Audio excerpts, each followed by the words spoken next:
York Times columnist A.M. Rosenthal would write, "In World War II, Hitler had no executioners more willing, no ally more passionate than the fascists of Croatia. They are returning from 50 years ago from what should have been their eternal grave, the defeat of Nazi Germany." Adolf Hitler considered Yugoslavia to be an artificial creation of the hated Versailles Treaty, which ended World War I. To break it up, he set up a puppet state, an enlarged Croatia, which also included Bosnia-Herzegovina. As its leader, he appointed the fanatical Croat Ustashi Ante Pavelic. Pavelic had helped plot the assassination of King Alexander, Yugoslavia's first constitutional monarch, in Marseille, France in 1934. And it was the Germans, the German Nazis, who picked out this dreadful Ustashi leader, who had made quite clear that he favoured Hitler's solution to be applied, which Hitler's his final solution for the Jews he wanted to apply to the Serbs. He made no secret of it. Simon Wiesenthal, who tracked Ustashi fugitives for decades, along with other Nazi war criminals, told an interviewer, "I must admit I am obsessed by the criminal character of the Independent State of Croatia. Even the Germans were appalled by the crimes committed in it." How many men, women, and children died there? Hitler's special envoy to the Balkans, Hermann Neubacher, wrote, "Leaders of the Ustashi boast that they have slaughtered 1 million Orthodox Serbs. On the basis of official German reports, I estimate the number to be 750,000. Most of these Serbian civilians perished in the notorious Croatian death camp Jasenovac, which straddled the Sava River between Croatia and Bosnia. The extermination of Serbs, Jews, and Gypsies in Sarajevo was the task of top Muslim leaders who, with few exceptions, collaborated with Hitler and the Croatians. There was in occupied Bosnia, also under German patronage, a strong Muslim wing which was very anti-Western. It was represented internationally by the Mufti of Jerusalem. You heard of his viciously anti-Western views, and he was brought to Sarajevo and mobbed by enthusiastic crowds.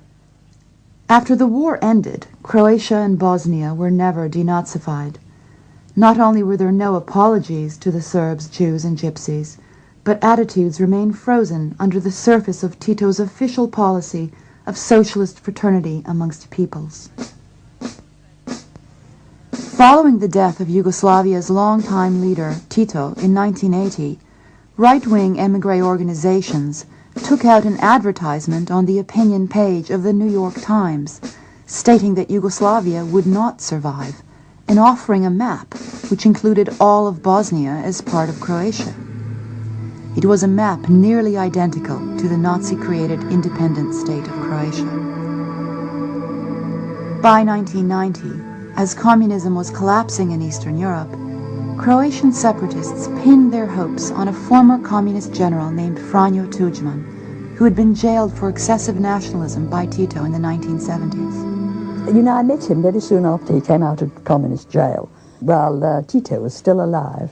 He had then championed the racialist nationalist form of nationalism, and when he came out of prison, instead of doing what you would think a dissident would do and say, to hell with the communists, he said, oh, well, it's nothing to do with the regime. It's those horrible Serbs who are oppressing us, and the Serbs are responsible for everything, and the Serbs are guilty, and the Serbs have done it all.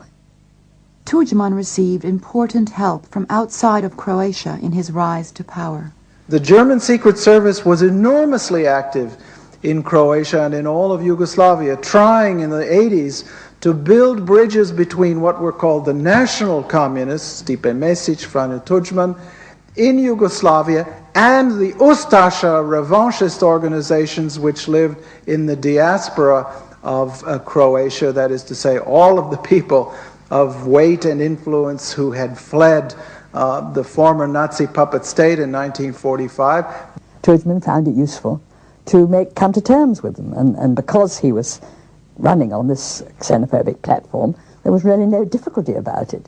What was difficult was when he was trying to sell his cause in the West, and he managed to, partly because he had a very good lobby, very effective and much more effective than the Serbian lobby, and partly because he covered up his intentions. Tudjman often embarrassed his most important supporters, such as German Chancellor Helmut Kohl. For instance, Tudjman had written a book minimizing the crimes of the Ustashi and claiming that the Holocaust was greatly exaggerated. "Thank God my wife is neither a Serb nor a Jew," he told one interviewer. For the national flag, Tudjman chose a replica of the checkerboard emblem that flew over the Croatian death camps of World War II, where Serbs, Jews, and Gypsies were exterminated. Tudjman's anti-Semitic views were covered beneath rhetoric acceptable to the West. With the help of Reuter and Finn, a high-powered American public relations firm, the New York Times found space for General Tudjman's new and misleading image on its opinion page. In the article, Tudjman promised that there would be no purges against the Serbian population in Croatia if it separated from Yugoslavia. Tudjman declared that Croatia was for the Croats. That was his slogan, a racialist slogan. Croatia for the Croats, with the implication people who weren't Croats, and there was a very substantial Serb and Yugoslav mixed variety, didn't feel that they were in fact second-class citizens, and he recognized them as such. A full 6 months before fighting broke out, Serbs were purged from positions in government, news organizations, and the police. Their homes were dynamited in cities such as Zagreb, Zadar, and Dubrovnik. For the first time since World War II, Serbs in eastern Croatia began to flee across the Danube River. Serbs working in Croatian cities were required to sign loyalty oaths. Those who did not sign were fired. Those who did sign were fired later. Serb homes, apartments, and businesses were attacked. Predsjednik Republike Hrvatske, gospodin Franjo Tuđman, dao nam je odobrenje da po prvi put formiramo nenaoružane odrede civilne zaštite Hrvatske demokratske zajednice. Any doubt that Tudjman himself issued orders for the expulsion of Serbs in Croatia was removed by Tomislav Merčep, a senior member of Tudjman's ruling party, the HDZ. Merčep would later be identified by Croatian police reports as one of 2 Croatian leaders who directed death squads that murdered hundreds of Serbian civilians in eastern Slavonia around Vukovar and Osijek in the fall of 1991. He received little press coverage in the West, but Merčep was, in many ways, the spark that set the fire of war in Slavonia, a disputed region of Croatia where the Yugoslav war began. Merčep's co-leader of the Croatian death squads was Branimir Glavaš of Osijek. Unlike more discreet members of the ruling HDZ party, Glavaš made no secret of his identification with the World War II Croatian Ustashi as he welcomed returning Croatian prisoners of war.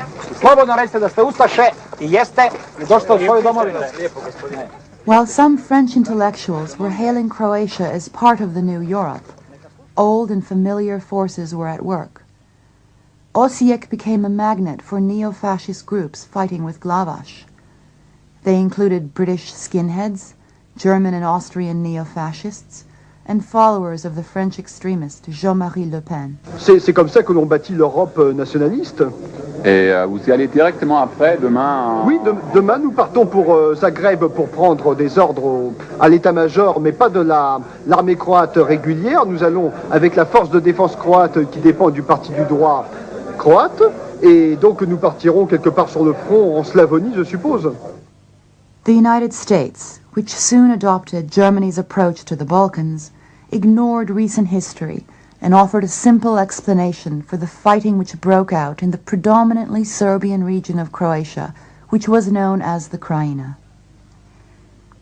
Assistant Secretary of State Richard Holbrooke, who spent the early years of the Yugoslav War as the American ambassador to Germany, represented what became the official American view. The Serbs started this war.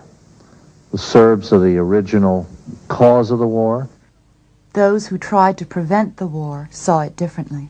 The Serbs in Croatia, and indeed outside Croatia, had a very vivid memory of what happened in 1941-42, when Hitler declared Croatia as an independent puppet state, if you like, and the